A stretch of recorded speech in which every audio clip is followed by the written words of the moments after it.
And we're super excited because we're kicking off our TMA leadership development initiative with our new TMA comp team platform. Great. That's going to be exciting. So my managers are ecstatic. So I've been having one-on-ones with my managers, Wendy, and thank you for the technology support. And it's just going to be great to talk about it next week at my staff meeting on Tuesday. Excellent. So that's going to be great. So I heard it was your significant other's birthday just recently. You did some fun stuff and oh yeah. He took me beach camping, very rustic beach camping. Let's just say I realized that now that I'm 50, I might be a little too old for the rustic beach camping. And then yesterday we went on a big charter thing, and yeah, we saw whales and whale watching, and but what's also kind of cool is that I've been meeting a lot of executives that are also working remotely right now. And so I've met some business owners that are also doing the same thing. They're running their businesses remotely. And then, and sometimes they're owners so that they don't have to, truly run the operations. Yeah. And they're able to live in Puerto Vallarta or Mexico or warm places and still run their businesses. But it was fascinating to talk about, how do you do that? How do you truly run a business remotely? Right. Well, that is probably a good topic. I mean, I've talked to a lot of my clients, and they've as they went into shutdown and people were working remotely, people kind of spread out. They traveled to be close to their loved ones or their parents or whatever, to do whatever they needed to help out. And so people have woke up after the pandemic and found that their workforce is much more dispersed than it once was. Yes, which is why what I love about what I do, Sam and Wendy and Sumit, is that I'm a live version of that. I have almost 20 employees. We're in 5 different locations, and it's been great to learn from real experience. And I'm hoping to afford eventually that my employees could work more remotely as well. Right now, we're not in that situation, but wouldn't that be great if my employees could work remotely too? Yeah, absolutely. So we're learning. We've had technology challenges. My computer went down, and I got to get a new computer in Colorado, and I've traveled back, and we've had to deal with different technologies, internet, IT, computer. But I'll tell you, most big companies or leadership that are going through these transitions, I could relate, So, but it's working. Our company is doing very well. It's been thriving through these difficult times. Great. Yep. So how are things on your side of the globe there, Sumit? I think just limping back to some kind of normal and trying to get adjusted to what's happening around. So I see people stepping back into offices to some extent. Of course, travel is still a no, but businesses are gradually kind of trying to come back to as normal as one can expect given the circumstances. And of course, there's a bit of optimism with all the vaccines coming up across the globe. And at the same time, a little bit of fear as well, that what happens next, what happens to schools, social life, the way we used to know it, and what are the things that will probably change permanently for us. Right. Yeah, I just learned that. Well, my kids just went back to school this last week, and so they're in person classes. I think that they take a break in Wednesdays. They'll be like today, for instance, they're at home. That's a cleaning day, I guess. But for the most part, they're back in the school situation. And so and of course, I just have some some of my clients and are starting to open up and have in-person meetings again. In Denver, matter of fact, there was a request to have a meeting in Denver yesterday, which was the first of the year so far. So yeah, it looks like people are definitely coming out of the pandemic a bit here and there. Well, I think that's excellent because I've heard stories here in Mexico where, they've been catching a bunch of kids out on the boats and playing on the beach, and they've actually had officers go up and say, hey, you have online education you're supposed to be doing at home. Yeah. So That's right. go home and do your online classes. Yeah. So it's challenging because, your wife understands this, but trying to keep kids not distracted and focused on their schoolwork, it's a challenge, Yeah. Yeah, I've had some of those discussions with my son as he's decided there's more fun things to do than sit in front of a computer at school. So like skiing. yeah, exactly. So to see how things go. So we have about 2 more minutes before we start, everyone. So we're just having a bit of a chat here, but Yep. excited for today's topic as we're going to be talking about onboarding and how to do that right, especially with the new virtual environment and so forth. But we're and one other thing to know, just for our regular listeners, Shar is going to be jumping on a plane here to travel to the U.S. So she's going to kick us off here in a few minutes, and she's going to run off to the airport. Yeah, so no offense, everyone. I will watch a recording later, but I will say I'm a guinea pig of everything. So I had to take my COVID test, and I have to show it to him before I can get my ticket and get on the plane. Yep. So and I thankfully had negative. So but yeah, I'll have to leave. Excellent. But I can get us kicked off here. Okay, well, let's go ahead and get started, Shar. Okay. Well, welcome everybody. Thank you for joining us with our People Strategies Forum. We are so excited to have you join us. And we do these forums every Wednesday at 10 a.m. Mountain Time. So no matter where you are globally, just look what time you're on and join us. So as you can see, we're a mastermind of leaders dedicated to creating workplaces where people thrive, employers reward, and customers love. And I am just super excited to say it's been working for many of our clients, as well as my own company. And to introduce yourself to our hosts here, my name is Shar Miller, and I'm a people strategist, and I'm just so happy to be a partner of Comp Team. And I've been just thrilled to be one of the hosts of these forums. Also, I do career coaching to help people through a transition, going through all these crazy changes. And then I'm also a proud owner of a very successful company called Rocky Mountain Health Advocates, which is not a hospital system or clinical system, but it's a company that really promotes healthy lifestyle, because a lot of people need to stay healthy to keep their immunities up during these health time of transition.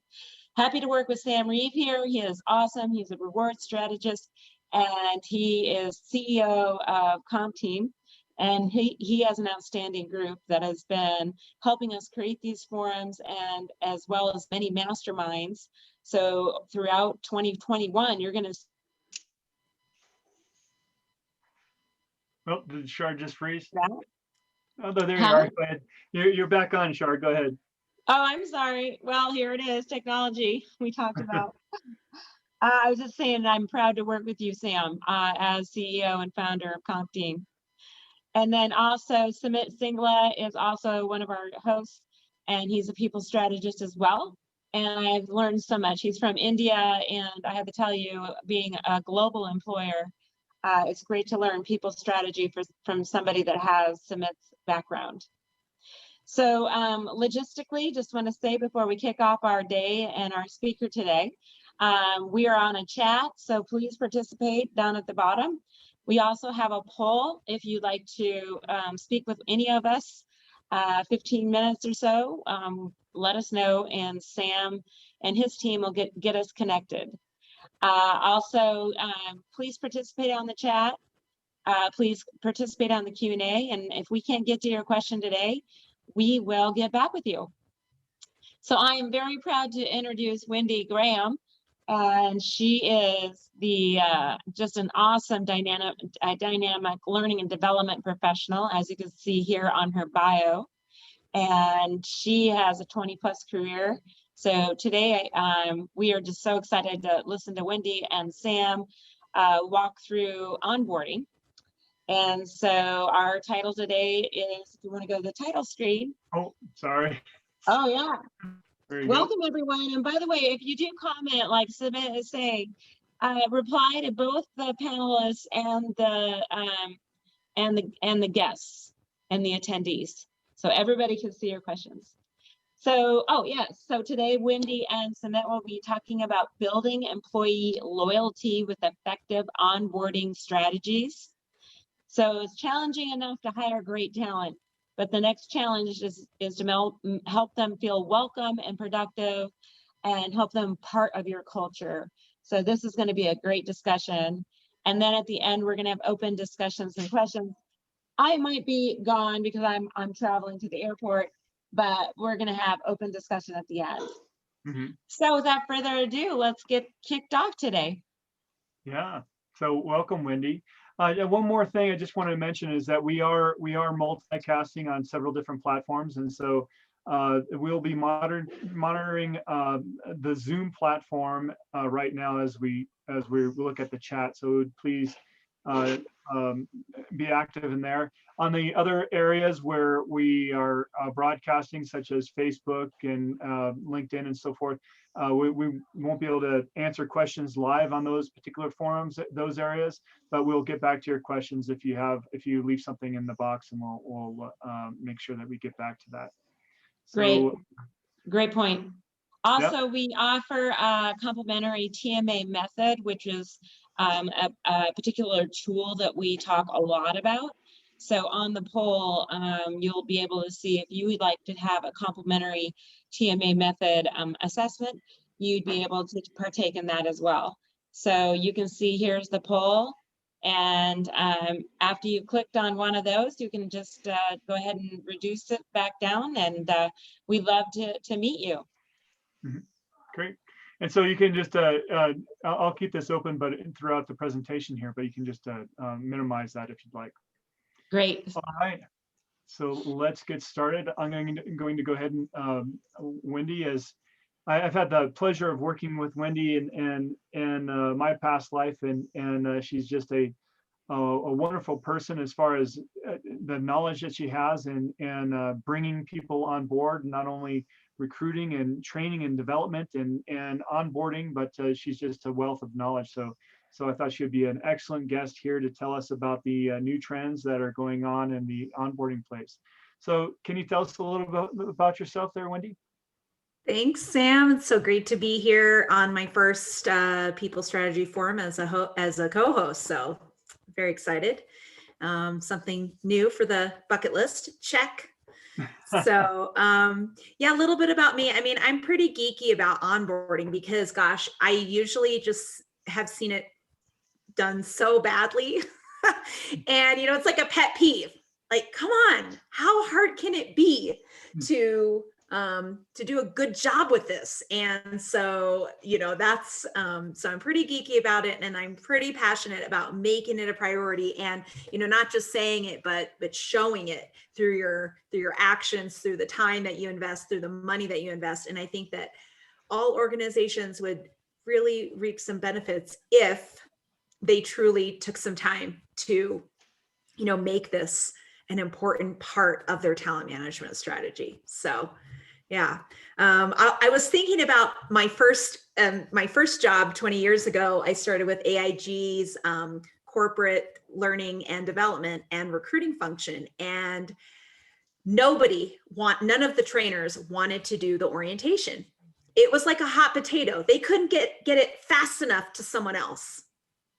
And, you know, for a Fortune 500 Wall Street firm to basically take an hour, with new employees and then say, good luck, that was it. And of course, I always signed up because I thought it was great. I thought it was such an awesome opportunity. I felt like I got to be the first person at the welcome mat to welcome them in and help them have a great experience. So, that mindset of really wanting to do it and making it a priority. And so anyways. Yeah, totally true. My experiences with onboarding, the last time I was working inside a company and going through that process was quite some time ago. So not to age myself, but there were still a lot of the paper processes and the in-class training and technology systems and so forth that were done hands-on. And now, of course, it's a different mindset. We're bringing on people remotely. People are having all their those forms and so forth that are digitized. Training is through Zoom platforms and those first-person meetings. And so a lot of different things. What else have you seen that's been changed just recently? Well, and I was curious if maybe we could just even ask that out to our attendees today. Like, I was definitely thinking that virtual is probably the biggest challenge right now. Yeah. If your whole process was in person, was all about being in person, then how have you converted, in this pandemic? Because even before the pandemic, it was really a struggle to do virtual onboarding. And in a way, I think it's probably gotten easier because probably more of the population has their home, home office or remote office dialed in so that they can, with the technology, that was really the barrier before. We could barely get people to dial in on a phone call or barely get them on, a video chat. So I would definitely love to know if there's any attendees out there that are, what they're experiencing. Is it virtual? Is it other? What are the challenges that you're, coming up against? And is it pandemic related or is it, something else? Let's see. Executive presentations used to be recorded. Now we're doing a live session to make personal connections. Wow, that's cool. Yeah. So that's actually like an improvement instead of, and that's actually the cool thing, right? These challenges actually force us through that barrier that we've been, hitting, and we actually get to a new place where it's actually better for everyone. Yeah, Cool. and I've heard that as well, as far as what Susan is explaining there. There's been an increase in instances where the leadership team, they can jump on a quick Zoom call or jump into a meeting for 5 to 10 minutes to welcome a person on as part of that team session, and not have that be a big chunk out of the day or a huge disruption in their calendar. It's just easy to get in and get out and say what you have to say and go. So that that personal touch or that presence from the leadership team is definitely a value add, I feel. What do you think, Sumit? Have you heard anything like that from your clients? So yes and no, Sam. I think I've got clients on both extremes. One, folks who are trying to make the extra effort of shipping onboarding kits and making people feel welcome, even if they're working from home, and not stepping into the actual office for a real life onboarding experience. I've also seen clients who are just saying, well, onboarding was a bit of a waste of money anyway, so a penny saved is a penny earned. So I've heard this. It's unfortunate, but there are people who actually believe that onboarding is just pointless. But having said that, I think it's those companies who try and dump every single piece of information, which includes maybe 1,000 pages of policy, right on your head on day one. And the onboarding isn't an onboarding in the real sense. It's more of, we've given you all this information. Now, if you flout any of these rules, you're on your own and we can take action against you. So it's more of folks like that who are treating onboarding as something redundant, probably. Right. So Wendy, In a way, let's see, in a way, you know, all that paperwork, right? It can now be done electronically. It can be done before you start that first week, whatever. It's great because we can actually take it out of onboarding. I mean, it's certainly a process, you know, to get someone legally on board and in the company and make sure we've crossed our T's and dotted our I's and, you know, protected ourselves. But that's like not what onboarding is at all, right, Sumit? Right. So in a sense, they've also realized that it wasn't helpful to have a whole day of paper pushing. And So, Absolutely. One other thing, I think this will be kind of fun, but if I know we have a lot of our participants on right now, if you could tell us some of your onboarding horror stories in the chat. I mean, let us know what you've experienced. But as the slide that we have up right now, I mean, what are the challenges in onboarding? And we think about what should onboarding not be?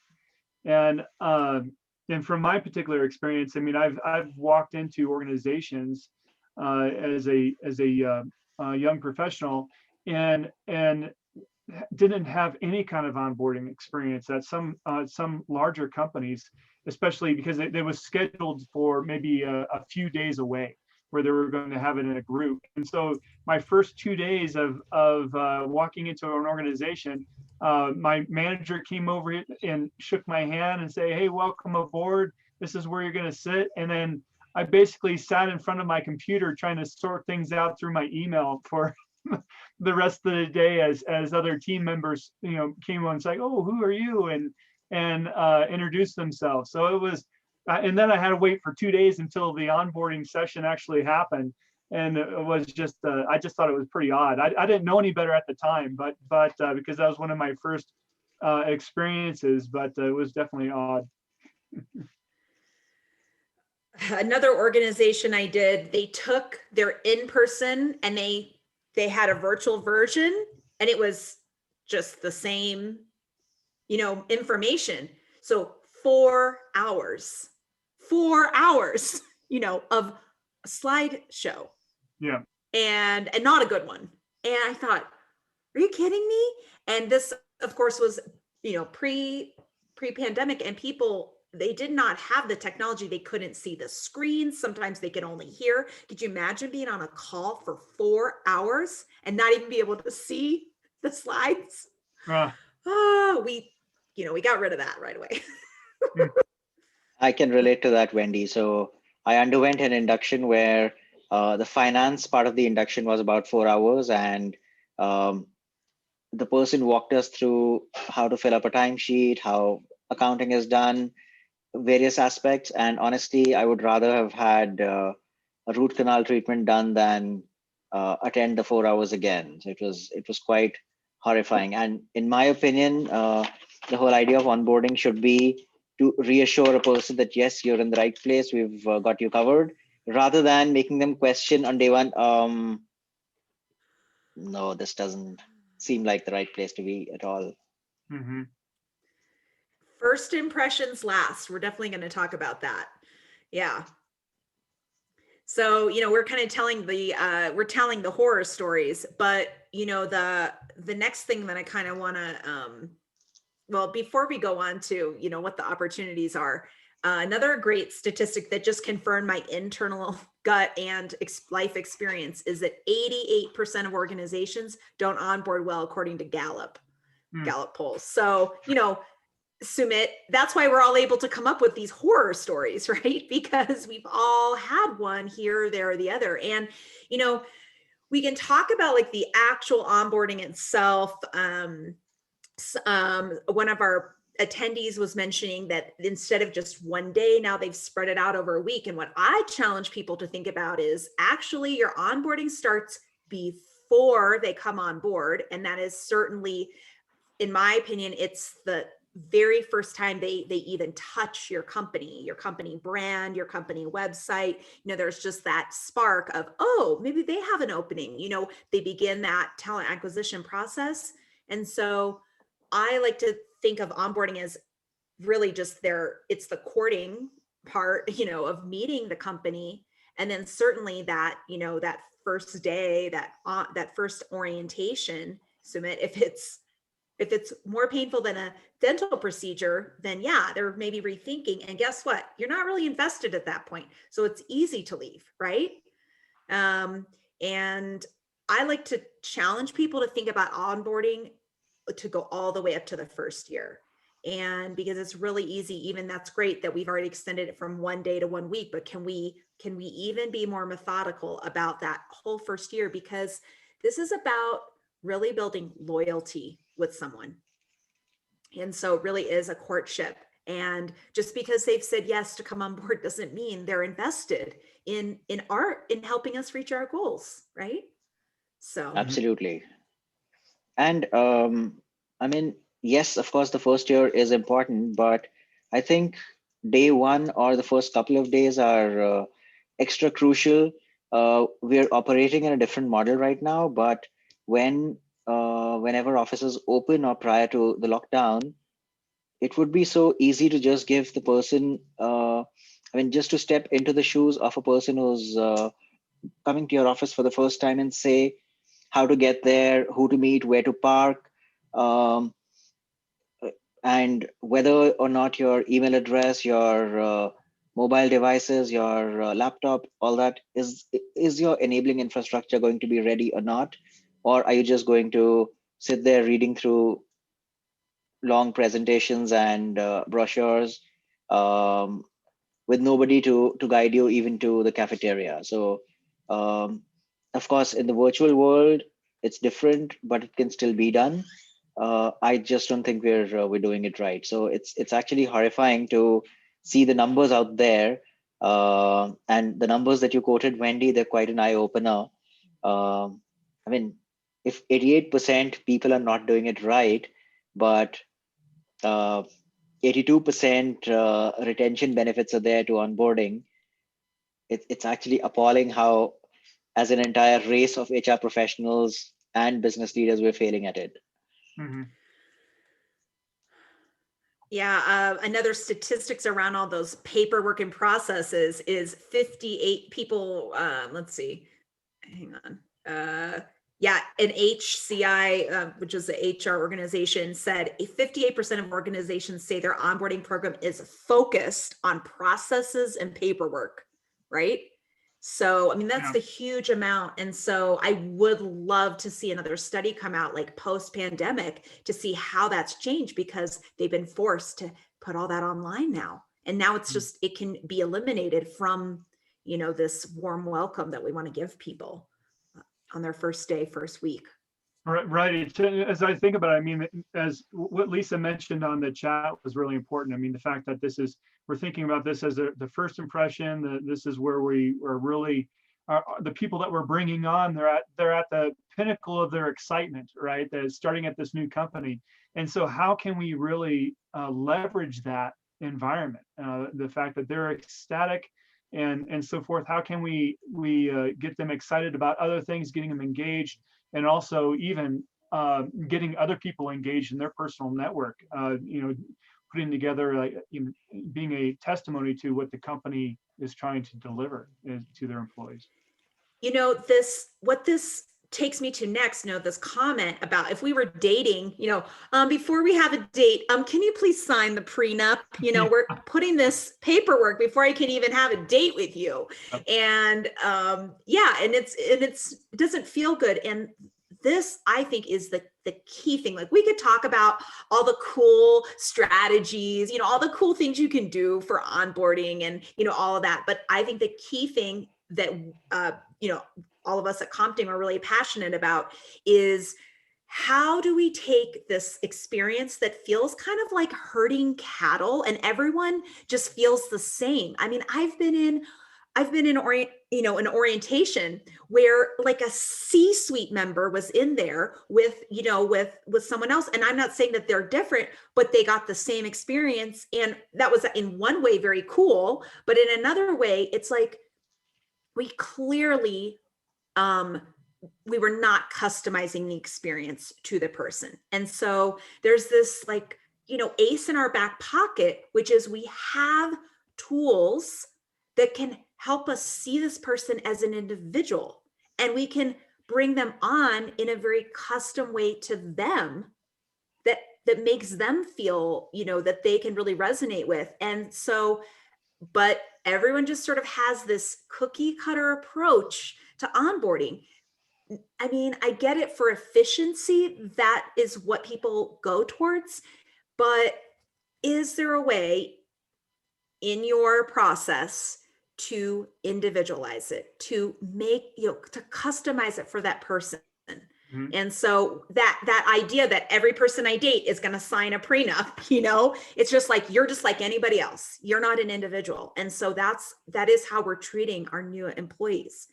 And that is not a good feeling to come in and feel like you're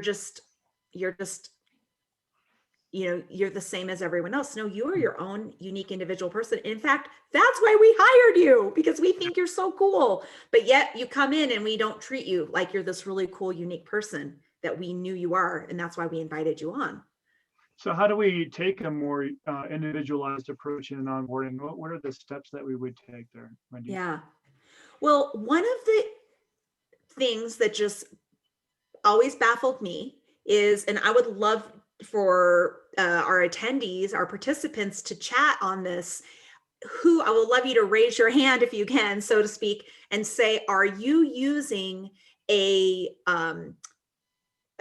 scientifically validated tool in your recruitment process, such as, we use the TMA method as a scientifically validated tool that you can use in your talent acquisition process. I would love to know who that's listening today is using that. Mm-hmm. Okay.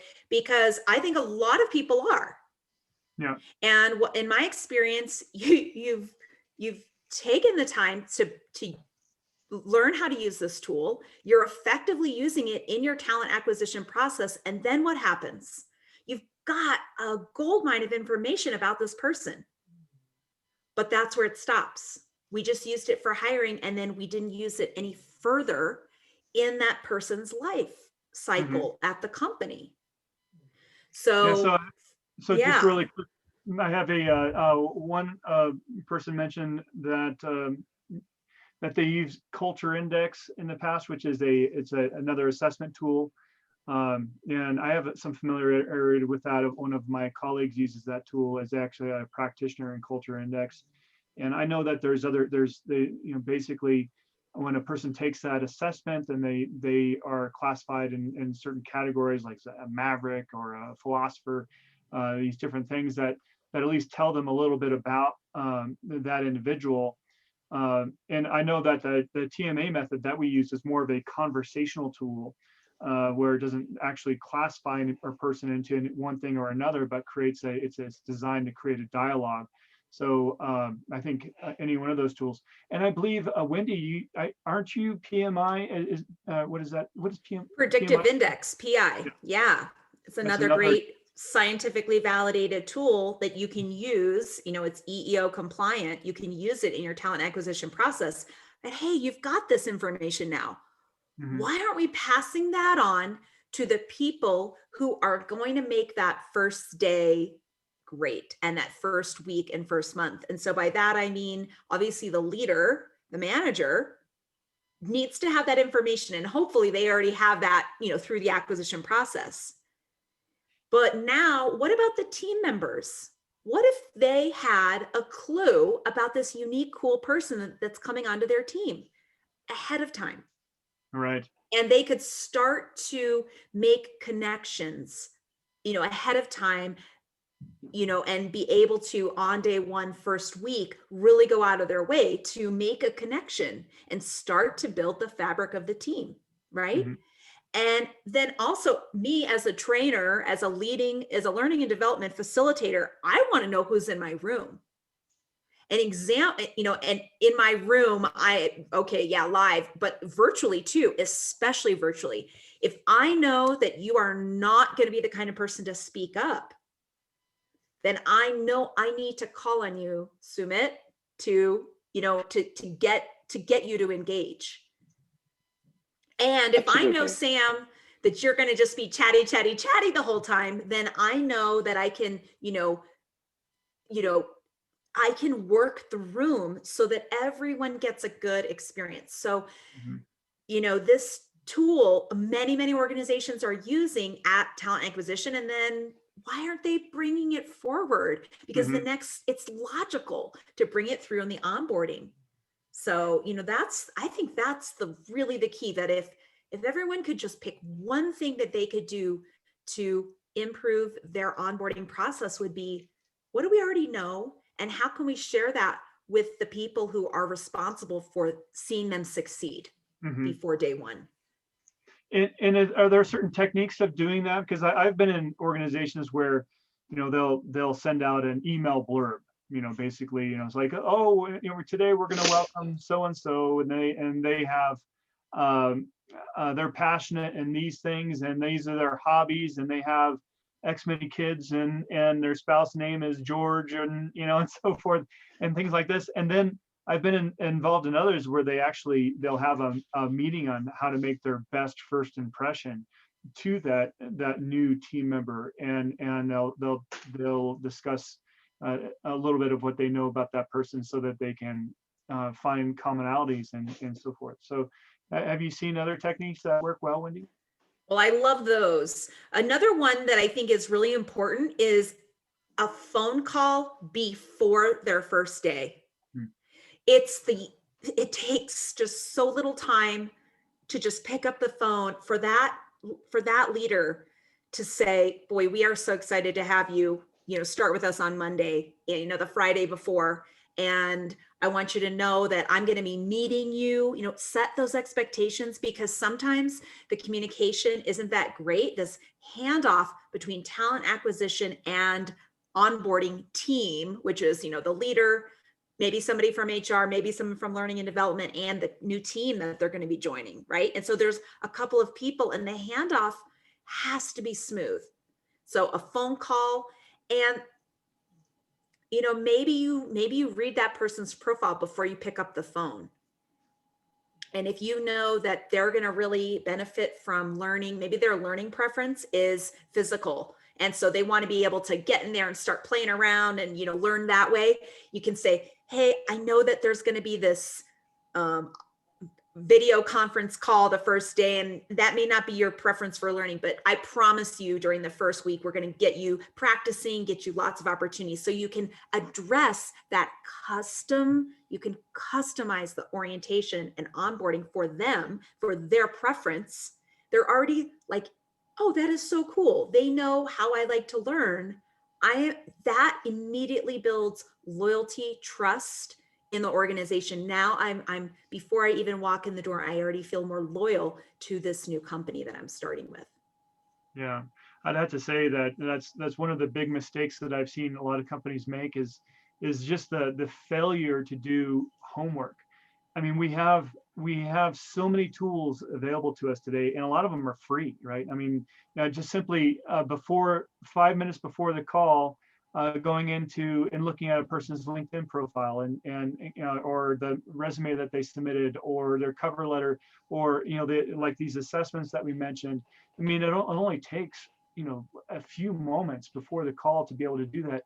Yet a lot of leaders fail to take that critical step and then the impression that the person gets from that is that I can't believe they didn't even know this about me. Are they Yeah. didn't they look so it's unfortunate. Another great thing that, again, doesn't take very much is, a buddy or mentor program. Mhm. Somebody maybe who just wants to, maybe it's somebody who's not even related to their team. They're just someone at the company who's passionate about the organization and likes to welcome new folks. Or maybe you see their profile and then you find someone else who might have, a compatible profile that Mhm. would be a good match. If you can think back to every job that you started in your first day, I guarantee you can think of one person that you connected with, whether it was another new employee or a buddy that you were set up with. And I mean, I even still have, I was a buddy to somebody and he calls me buddy, like 20 years later, he's still like, hey, buddy, and I'm not Wendy, I'm buddy. And so that just tells you how important, in fact, HCI did another study. They said 87% of buddy programs boost new hire proficiency. So this is like a powerful number, just having one person, even if it's just on that first day that you meet, like you said, Sumit, they can take you down and show you the cafeteria, if we're in person, if we're in a building. So, but thinking about how do you take the information you have and maybe even tweak that buddy program just slightly to where you're matching them with somebody, right? Yeah, one of my clients called that their ambassador program, and so people would actually and they weren't assigned. I mean, they were basically they were okay. Let me just back up. So what they would do is they'd have the ambassador program, and they would open it up to anybody in the organization that wanted to meet the new people coming in the door.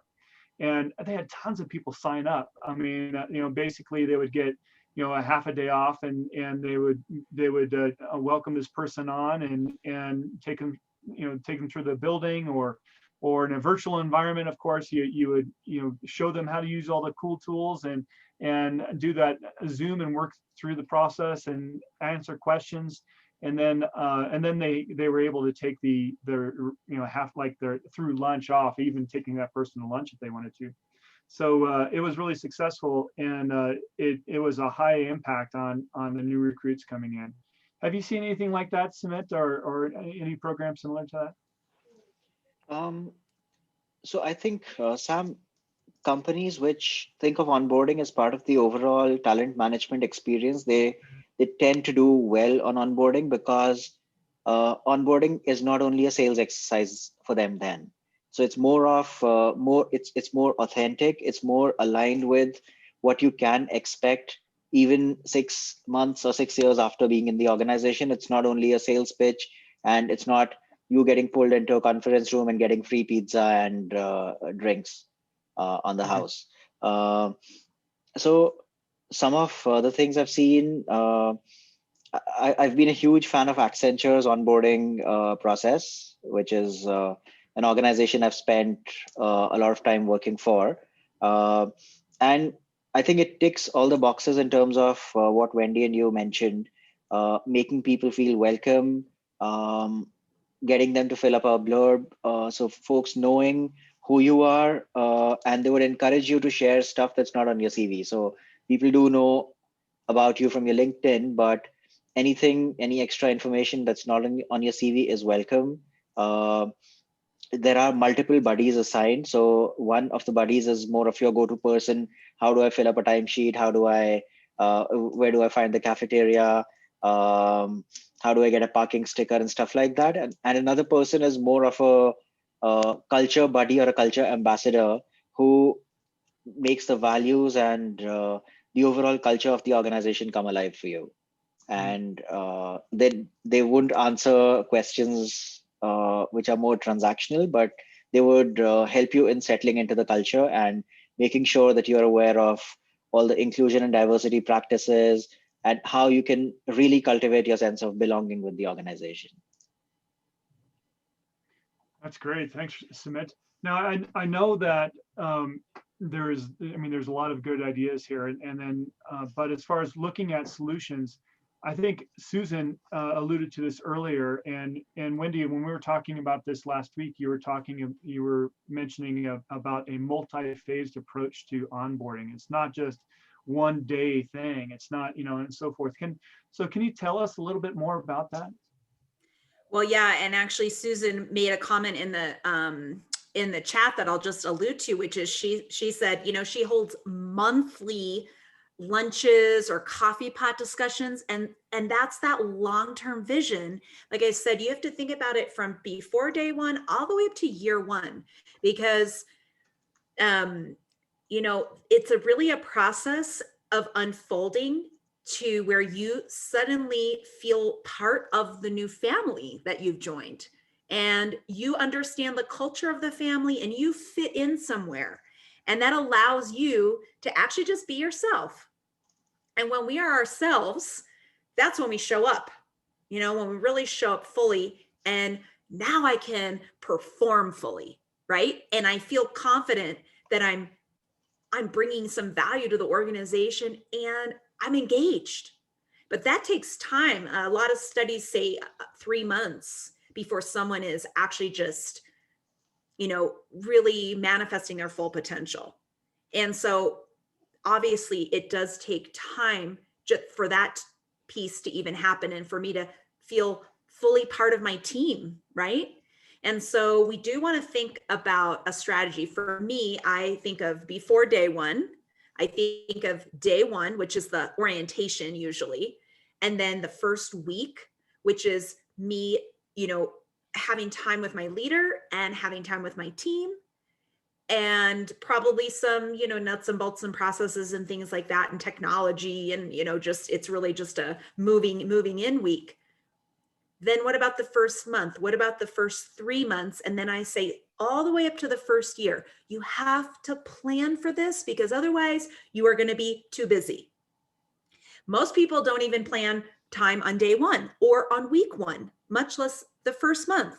But can you really be diligent and think all the way up to the first year? Because making it to 1 year is worthy of a celebration.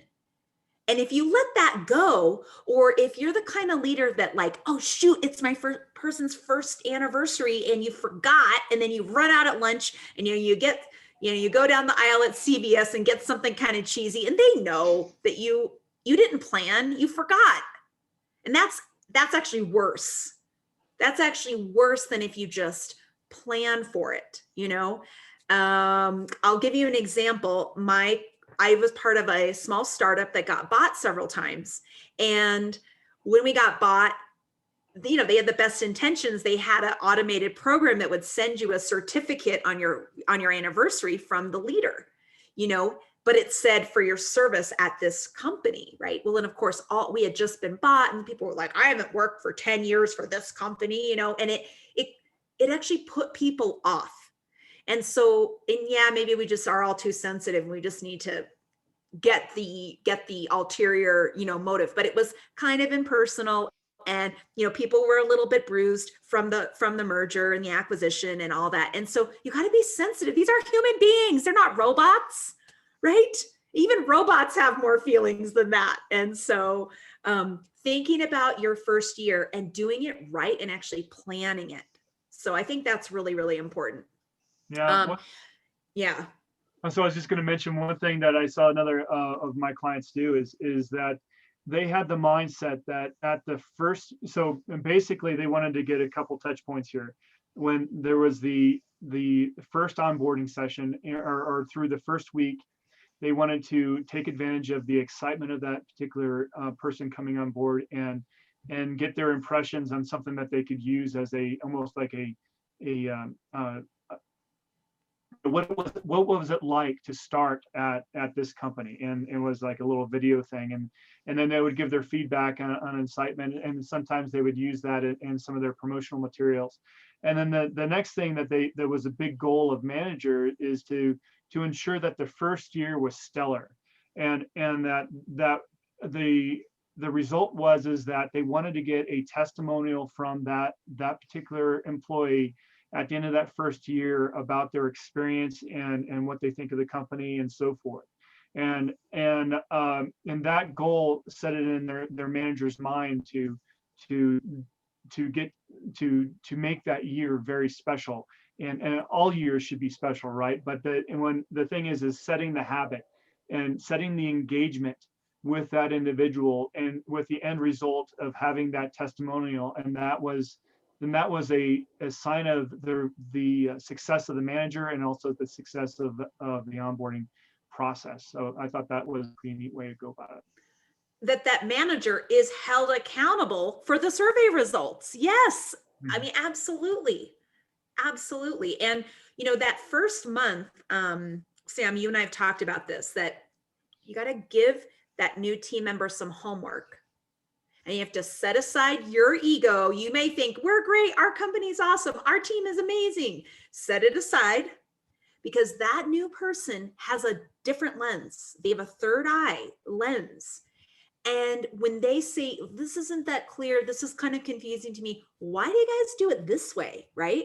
And it's easy because that's the way we always do it, or, that's how we do it around here, But if you can see that outsider's feedback is gold, and it's really in that first month, because once they start to assimilate, right, and start to speak the new company's culture and language, they may start to just say, yeah, well, that's how we do things around here. But as an outsider, it's foreign. So if you can say, hey, I want you to kind of be a sleuth and just really observe, be a fly on the wall, and write down all the things, and I'm going to sit and I'm going to hear that at the end of this month, and give that homework.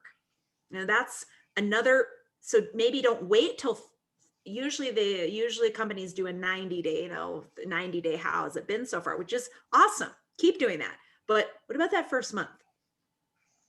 I think that's great. I mean, getting that feedback, I mean, that's one thing that we forget to do in a lot of situations. I mean, and really thinking about, hey, that new person that's on our team now has a history, and I would love to hear what they think about how we do things around here and how we can do things better, based on their experiences at other employers and our competitors, frankly. So that's a wealth of information that we should take advantage of. A couple more topics I want to make sure to address, especially that are coming up here in the chat. One is someone was wanting to know like a little more about, how is, like, with Zoom fatigue, how are we addressing? And, Sumit, this is your question. Yep. Or yeah. So I just personally love like gamification. And there's some great free tools out there. I don't know if you guys know, Mentimeter is free. It's a free limited, or Poll Anywhere. And those are just, I cannot believe how effective these tools are in getting engagement and just changing it up from just another Zoom to actually something that you want to be part of. It can be fast moving. It can create a little competition, friendly competition, get everybody just, clean the slate, laughing and, having a good time. And so I definitely recommend as a, for virtual, we've got to start using tools. Yeah. Even if you just pop on a call and the first thing is there's some music, right? Or a cool activity, it doesn't have to be related. But the point is, like, that first impression is, oh, this is different. This isn't just like all those other things. I'm hooked in now, right?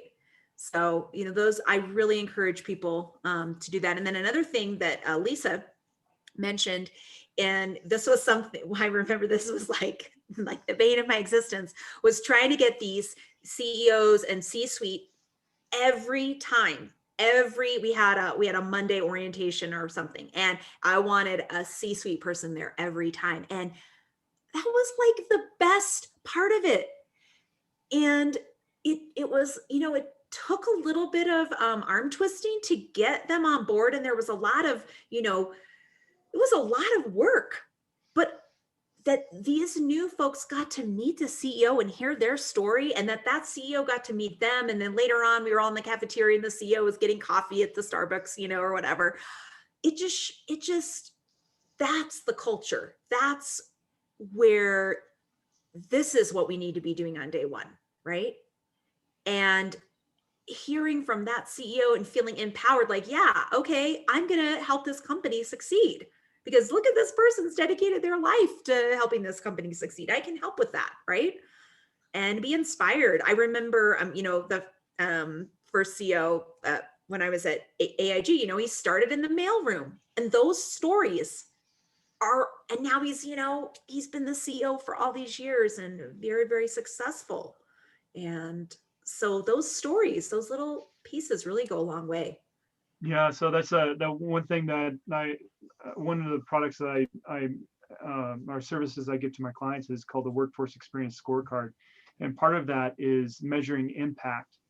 And what you just said, as far as having that exposure to senior leaders or in hearing their stories about how they've impacted the organization and how you too can do the same thing, I mean, is very empowering. And so, yeah, any way we can bring those in.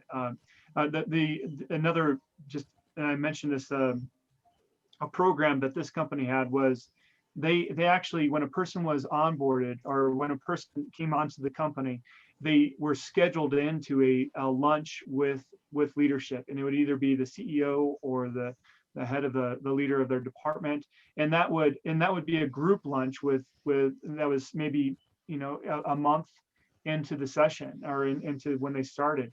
And so that was something that they looked forward to. They prepared to everybody. They want to make that impression, and they want to be visible. And it was a great way for that connection. If you're, depending on what level you are in the organization, to be able to access and to be seen and known by top leadership was great, engaging. Absolutely, Sam. So couldn't agree more with what you said. And one example that I've seen is from my time at Aon, where the CEO would make time for people, and they would actually do a check-in after about 15, 20 days of you joining in, apologize for not having spent time with you earlier, and check if you're settling in well, or if there's anything they could do to enable you to do your job better. And the great thing was that this wasn't just um, just a catch-up call. They would actually follow up on any request that you made. So if you said that, no, I don't think, I mean, my first impression is that something is not really working out too well, needs to be fixed, they would actually get in touch with the right department and say that, let's resolve this really quick, and then follow up another 15, 20 days later to see if the issue's been resolved or not. And for a top leader to do that, I think it's very, very reassuring as a new joiner. Sam, you're on mute. Especially that follow through that you mentioned, Sumit. I mean, even if that leader is not going to do something, it's like, okay, we've you know, so that's, you know, basically they've taken your feedback and maybe they've molded over a little bit, maybe they've done some research, and then even if they come back, it's important to come back and say, hey, I've really thought of what you're saying, but it really makes sense for us to keep doing what we're doing, or whatever that may be, as to close the loop. Because one of the big things I hear from people is that they don't feel like that their voices are heard. And so sometimes Absolutely. even saying that, hey, we thought about it, and closing that loop is critically important.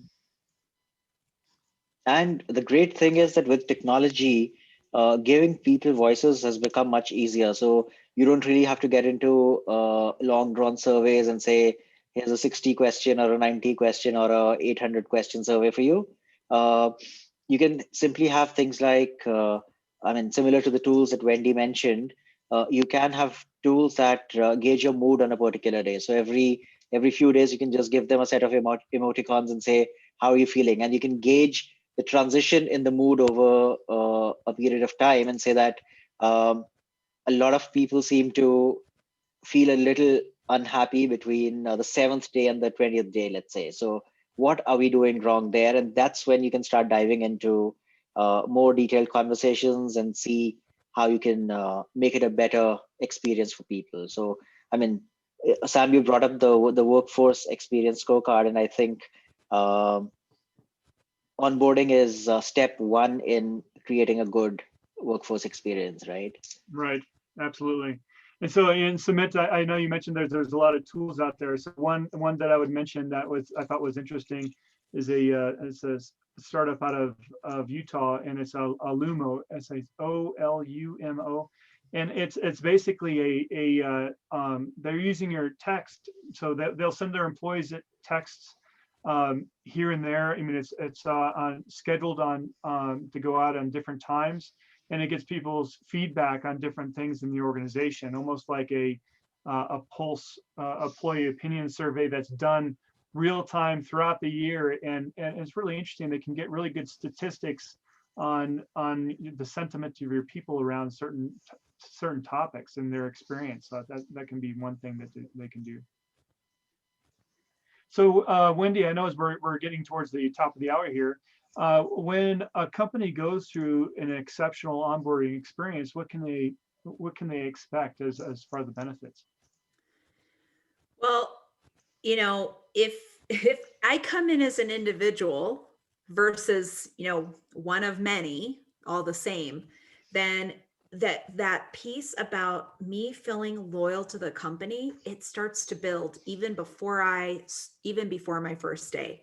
And if you keep up with this good onboarding process, and you actually make time for me on the first day, and you make time for me, you plan to have check-ins during that first week. And if we set up a one-on-one and you keep those one-on-ones, no matter how busy you are, and we have a 1 month check-in, and I tell you about all my experiences, and you actually hear that openly, now you've built trust with me, built trust and loyalty. And so what flows from that is my team members know about me, you know about me, I know about myself, because we've had a conversation using that tool, hopefully.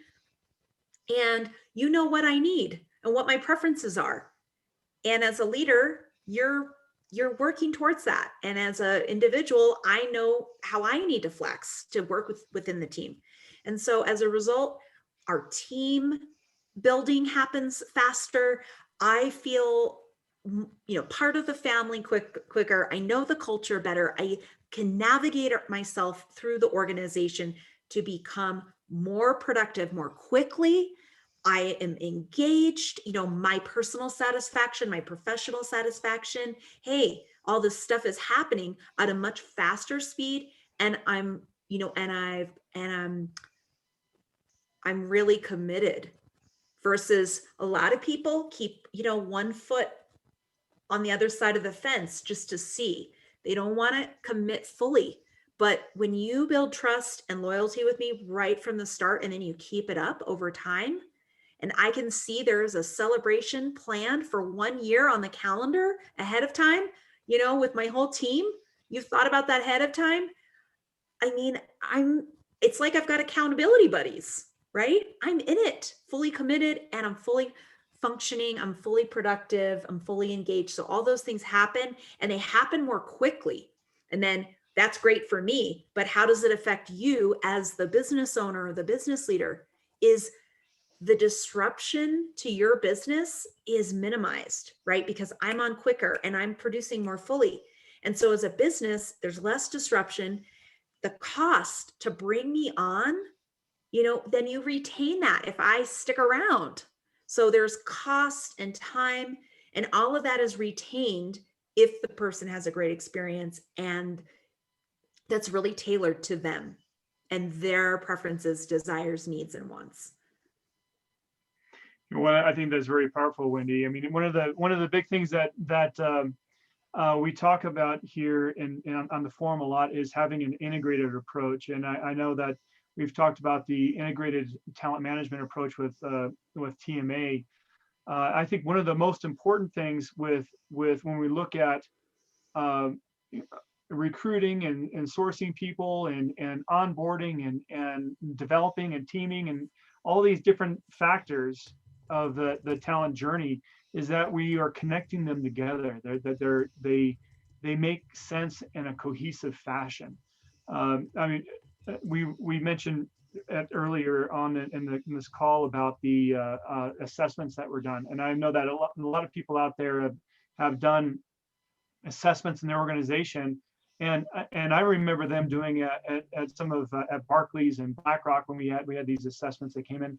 But then we did the assessment as part of a team building effort, and then it disappeared, right? And then we never used it again. It's like that. And the big thing was, well, how do we do that? How do we use it? It was only used in that teaming element. But really, we should be looking at a cohesive talent management process where we bring back themes and so forth, because all these little investments that we make in our talent process should be linked. So I think that's critically important. So I know that we are at the coming close to the top of the hour, so I just want to mention our sponsor, of course, TMA, as we mentioned before, and then invite all of you to our workshop that is coming in this later on this month on the 23rd. So we're going to kick this off. It's an international talent management workshop, and we're going to have speakers from around the world that use the talent methodology, the TMA talent methodology in different ways. We have Andreas Fritsch, who is a leadership. He develops leadership and he leadership coaches using the TMA method. We have Jorge and Philly that are both experts on sourcing and onboarding talent. So we're going to hear about their approach and what they're doing, and Peter as well. We're going to hear and we have some additional speakers that I just couldn't fit on the slide, including Andre Bloom. So there's a lot to see here. So go ahead and sign up. You can use that with the you can sign up through the poll that I sent out earlier. And you can also find opportunities to sign up on LinkedIn if you just go to my profile or comp team as well. So great things there. Also, I am pleased that I am going to be speaking next week on creating high-performing teams. And it's not just about creating them, but it's also about how to reward them as well, to keep them engaged and going forward. So I'm really excited to feature this discussion with you. So do join back with us. Great. Well, thank you so much, Wendy, for sharing your knowledge. And I want to express my gratitude for those that are really active in the chat. Susan had some great ideas all throughout here, and she's truly an idea generator. So thank you, Susan, for participating. And I look forward to seeing all the comments on those other social media platforms that we're multicasting on. So thank you, everyone, for your participating today. I love to see the engagement. So, all right, everyone, take care and have a wonderful day. Thank you. All right, bye. Thank you. Bye, everyone.